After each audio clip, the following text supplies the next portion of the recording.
Assalamualaikum warahmatullahi wabarakatuh. Halo, selamat siang. Jumpa lagi bersama saya Erma Widayanti. Dan video kali ini saya akan membahas nih gimana caranya mendapatkan uang melalui blog. Jadi langkah-langkahnya seperti apa sih biar kita itu dapat pendapatan atau penghasilan dari blog gitu ya. Jadi simak baik-baik videonya, tapi jangan lupa sebelumnya di like, komen, dan share ke teman-teman kamu jika video ini dirasa bermanfaat. Jangan lupa di subscribe juga biar nanti kalau ada video terbaru dari aku kalian bisa langsung tahu. Oke, selamat menonton. Baik, teman-teman, sekarang kita akan bahas gimana sih cara mendapatkan uang melalui blog gitu ya. Jadi di sini teman-teman banyak banget cara kita untuk mendapatkan uang secara online. Salah satunya adalah menggunakan blog.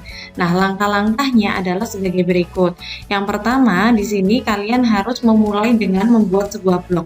Jadi hal yang pertama harus dilakukan ini adalah mulai dulu nih. Jadi kalian membuat dulu dari blog itu sendiri. Jadi kalian bisa daftar untuk membuat suatu blog untuk aktivitas kalian mungkin atau untuk kegiatan yang ingin kalian share di blog tersebut. Kemudian di sini kalian juga seharusnya yang kedua adalah memilih platform serta membuat nama domain yang tepat.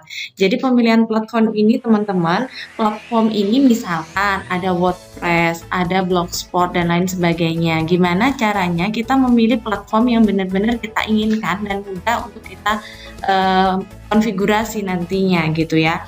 Jadi kalau untuk pemula sih rata-rata menggunakan dua ini antara WordPress dan juga Blogspot. Nah, setelah itu kalian setelah memilih platformnya, kalian kan akan register nih, kalian daftar. Nah, buatlah nama domain. Jadi untuk membuat nama domain ini, tipsnya adalah pastikan kejelasan nama domain yang akan kalian buat. Kemudian kesesuaian dengan konten yang akan kalian buat.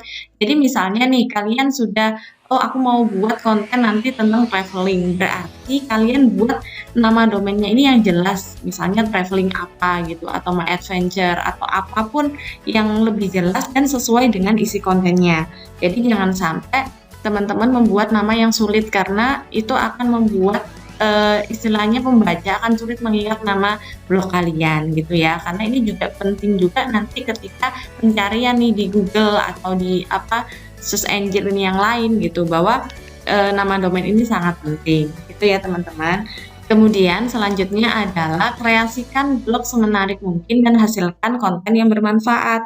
Maksudnya di sini setelah teman-teman mengkonfigurasi di blognya, kemudian bisa mengubah desain agar blog bisa lebih menarik oleh pembaca. Jadi pilihlah desain yang sesuai dengan konten blog yang kalian miliki, kemudian ubahlah dengan memanfaatkan tutorial nih banyak banget, dan juga misalnya di Blogspot ataupun di WordPress juga sudah menyediakan tema-tema yang menarik yang sesuai dengan konten.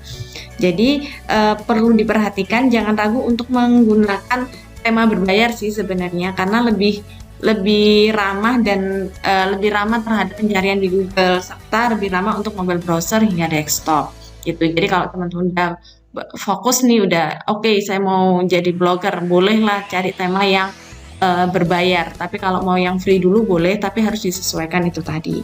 Dan hasilkan konten yang bermanfaat. Jadi pada prinsipnya konten yang bermanfaat itu adalah konten yang menginspirasi, menghibur, menyelesaikan masalah, atau mampu mengubah gaya hidup menjadi lebih baik. Jadi teman-teman di sini kalau kontennya bermanfaat, orang akan lebih suka membaca kan. Dan perlu jadi catatan nih bahwa hindari juga konten-konten jiplakan. Jadi udah ada di blog mana, kalian ambil, kalian jiplak, langsung kalian pasang di blog kalian. Itu juga nggak boleh, karena itu akan membuat blog kalian itu menjadi buruk gitu ya. Dan juga jangan sampai kalian menyebarkan informasi palsu di blog kalian. Jangan saya materi nih, tapi materinya disalah-salahin, kan kasihan yang membaca. Nah itu nggak boleh. Jadi kalau bisa konten yang bermanfaat dan orisinal gitu ya. Oke, selanjutnya adalah kalian harus mencari pembaca dan membangun kedekatan dengan pembaca. Maksudnya di sini adalah biasanya nih seorang blogger pemula nih akan fokus pada gimana membangun blog itu secara teknis. Nah, kalau kalian ingin menghasilkan uang, di sini hindari hanya fokus dengan satu hal. Jadi teman-teman harus mulai memikirkan target pembaca dari blog teman-teman. Jadi menjalin komunikasi, kemudian bisa juga sih kalian itu melakukan penelitian-penelitian kecil, misalnya tanya nih di sekitar kalian lebih suka baca apa, kemudian dari mana asalnya, kemudian mereka itu suka berkumpul di mana. Jadi hal-hal kecil seperti ini bisa menjadikan inspirasi kita dalam membangun blog dan membangun kedekatan dengan pembaca. Maksudnya di sini apa? Setelah menciptakan konten blog nih, jadi kan ada statistiknya tuh muncul berapa yang lihat blog kita gitu ya. Nah, kalau misalnya nih pembaca kita masih sedikit atau belum banyak membaca, maka kalian harus mulai membuat apa ya, istilahnya stimulus gitu ya. Jadi misalnya nih ada yang komentar, ya udah langsung dibales aja sebagai apresiasi buat mereka. Jadi mereka merasa dihargai gitu. Nah, baru kalau sudah dengan cara itu sudah banyak yang mulai datang nih, berarti kalian harus membuat kedekatan yang lebih, misalnya membuat kuis, kemudian memberikan hadiah atau apa, biar trafficnya ini tinggi. Jadi untuk mendapatkan penghasilan, traffic kita harus tinggi dulu, setelah itu menarik pelanggan untuk memberikan sebuah iklan atau produk atau afiliasi dan sebagainya buat konten kita gitu ya. Jadi intinya membangun kedekatan dengan pembaca dulu supaya trafficnya bisa stabil, minimal itu. Oke, jelas ya. Dari situ makanya pendapatan dari blog itu dari mana sih sumbernya gitu kan. Jadi pendapatan blog itu ada macam-macam, ada 6 nih. Yang pertama adalah dari iklan. Kalian udah tahu sendiri ya, salah satu penghasilan yang terbesar itu biasanya ada di iklan. Pada prinsipnya sih sama kayak koran sama majalah yang ada kolom iklannya. Tapi semakin tinggi trafficnya, yang sudah kita bahas tentang tadi nih, kalau udah dekat dengan pembaca kan trafficnya tinggi nih. Nah, di situ semakin mahal pula bayaran untuk ruang iklan di blog Anda. Jadi tipsnya adalah jalankan Google AdSense dulu. Jadi diaktifkan nih Google AdSense-nya. Nanti kalau trafficnya udah tinggi, banyak orang yang pasang iklan, nanti di situ akan kelihatan traffic ini iklannya dibuka berapa kali, kemudian blog kalian dibuka berapa kali, itu akan semakin tinggi, semakin banyak bayaran yang kalian dapatkan. Gitu ya. Yang kedua adalah afiliasi. Nah, kalau afiliasi ini lebih apa ya? Menjadikan konten untuk mengarahkan pembaca membeli atau menggunakan atau mungkin melihat suatu produk yang dilihat dari situs lain. Jadi kayak endorse gitu ya. Jadi afiliasi kayak endorse misalnya di Instagram itu kan juga sama kan. Jadi nge-endorse gitu. Nah, blog kalian itu juga bisa di-endorse kalau misalnya kalian sudah punya penggemar yang banyak, pembaca kalian udah banyak, itu juga bisa sistem afiliasi. Kemudian mengadakan event. Nah, ini untuk bagi blogger awal sih jarang menggunakan event, tapi ini adalah salah satu gitu loh, salah satu masukan dari ketika kita sudah membuat blog. Kalau kalian bisa searching blogger-blogger yang udah terkenal nih, biasanya mereka kan akan mengadakan event dan itu ada tiketing, jadi ada income di situ. Jadi mereka bayar tiket dari event tersebut, akhirnya mereka mendapatkan penghasilan gitu ya. Kemudian ada recurring income. Jadi yang dimaksud recurring income di sini adalah dengan cara menerapkan keanggotaan program atau loyalty gitu ya. Jadi kayak gini, teman-teman buat suatu konten dan konten itu berbayar atau premium gitu. Jadi biasanya yang bisa baca free itu hanya konten ini nih. Karena misalnya buat seperti kisah webtoon gitu ya, hanya bersambung di episode 3 ini free. Nanti episode 4 selanjutnya kalian buat premium. Nah, itu bisa nih kayak gitu.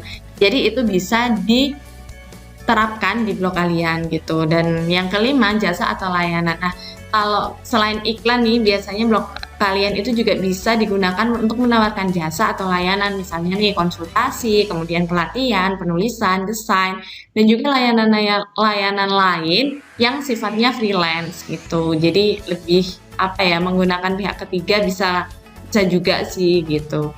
Kemudian untuk nomor 6 atau yang terakhir itu dari produk. Nah, umumnya ini dijual berupa buku ataupun produk-produk kalian itu sudah ditawarkan langsung di blog kalian itu. Jadi kalian langsung menawarkan produk kalian. Jadi istilahnya kalau memasarkan sendiri melalui blog pribadi nih, buku atau barang itu nggak akan dikenakan margin. Jadi tidak seperti kita menjual buku sistem konsinyasi ya, atau di toko buku kan pasti dipotong berapa gitu kan. Tapi kalau kalian menjual produk atau apapun yang ada di blog kalian, kan kalian langsung nih kayak kalian jual di mana ya, kalau kalian jual di Instagram atau apa gitu sama aja sih. Jadi blog ini juga bisa digunakan untuk sebagai blog penjualan atau website gitu misalnya. Oke, itu teman-teman, semoga ini bisa menjadi motivasi kalian untuk mengembangkan blog kalian gitu ya. Oke, selamat mencoba dan semoga bermanfaat. Terima kasih sudah Nah, menonton. itu tadi adalah langkah-langkah gimana caranya kalian mendapatkan penghasilan dari blog dan jenis-jenis penghasilannya itu apa. Udah jelas ya. Sekarang semoga video ini bisa memotivasi kalian dalam mengembangkan blog kalian dan nantinya bisa menjadi blogger yang baik dan blogger yang mendapatkan penghasilan yang lebih. Jadi bisa buat tambahan kalian nih gitu. Oke, itu aja dari saya. Terima kasih sudah menonton. See you next time. Assalamualaikum warahmatullahi wabarakatuh.